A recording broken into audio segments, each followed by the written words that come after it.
নমস্কাৰ। আজি পুনৰ এটা বেজাৰৰ খবৰ আমাৰ অসমৰ আকাশে বতাহে বিয়পি ফুৰিছে। অসমৰ কাব্য জগতৰ একক আৰু অনন্য এক কাব্য প্ৰতিভা আধুনিক অসমীয়া কবিতাৰ অনন্য শ্ৰেষ্ঠ কবি অনুভৱ তুলসীয়ে আজি ৰাতিপুৱা 10:05 আমাৰ মাজৰ পৰা মেলানি মাগিলে। আৰু আজি তেখেতৰ যি বিপুল অসমীয়া কবিতাৰ প্ৰতি অৱদান, সেই অৱদানক সুঁৱৰি আমি তেখেতক স্মৰণ কৰিবলৈ আমি মালিকুছিৰ এতিয়া এই বাকৰিত কাব্য বাকৰিত আমি লগ হৈছোঁ আৰু এগছি বন্তি প্ৰজ্বলনেৰে আমি তেখেতক সেৱা যাচিব বিচাৰিছোঁ। যে অনুভৱটা আমি কেতিয়াও আপোনাক বিদায় দিব নোৱাৰোঁ, আপুনি আপোনাৰ কবিতাৰে সদায় জীয়াই থাকিব। ডক্টৰ সুশান্ত কুমাৰ কাশ্যপে এগছি বন্তি প্ৰজ্বলনেৰে তেখেতক শ্ৰদ্ধা নিবেদন কৰিব।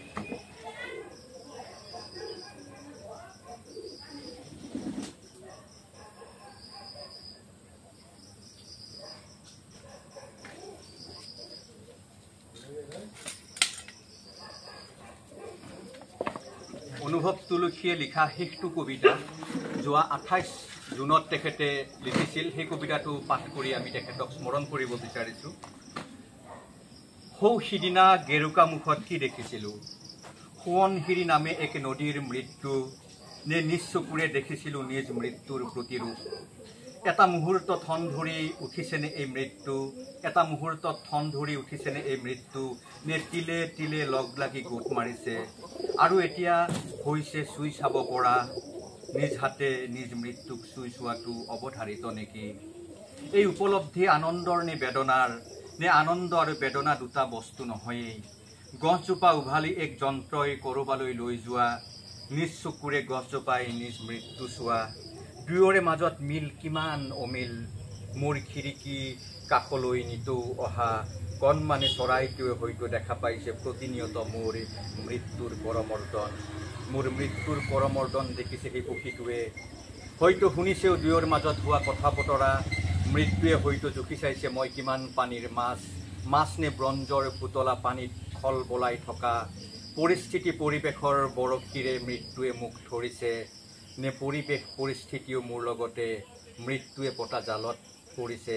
ইমানৰ পিছতো মই বুজা নাই নিজ হাতেৰে মই মৃত্যুক ধৰিম, নে মৃত্যুৰ হাততহে মই ধৰা পৰিম।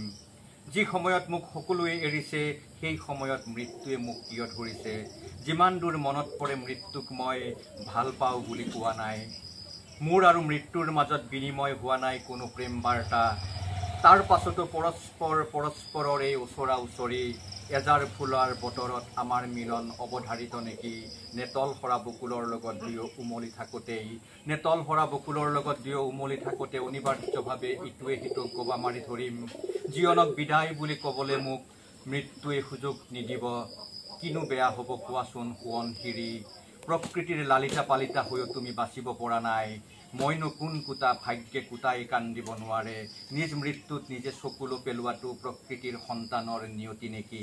খিৰিকীমুখৰ অ সৰু চৰাই শুনিছানে, এই ফাঁকি let us go and U আই। মই লিখা নাই মৃত্যুৱে লিখিছে, মৃত্যুৱে লিখিছে। এটা মৃত্যুক লৈ শেষ কবিতা লিখিছিলে, হয়তো তেখেতে কিবা উমান পাইছিলে চাগে। আচৰিত কথা, গোটেই মৃত্যুৰ কথালৈ শেষ কবিতাটো লিখিছিলে 28 জুনত। আৰু এই কবিতাটোৰে আমি অনুভৱ তুলসী শ্ৰদ্ধাৰ মৰমৰ চেনেহৰ খুব আন্তৰিক সম্পৰ্ক আছিলে, তেখেতক আমি কায়িকভাৱে বিদায় জনাইছোঁ। আৰু কবিতাৰ মাজেৰে যিহেতু তেখেতে জীয়াই ৰাখিব লাগিব, আমি সেই প্ৰচেষ্টা অব্যাহত ৰাখিম। ধন্যবাদ।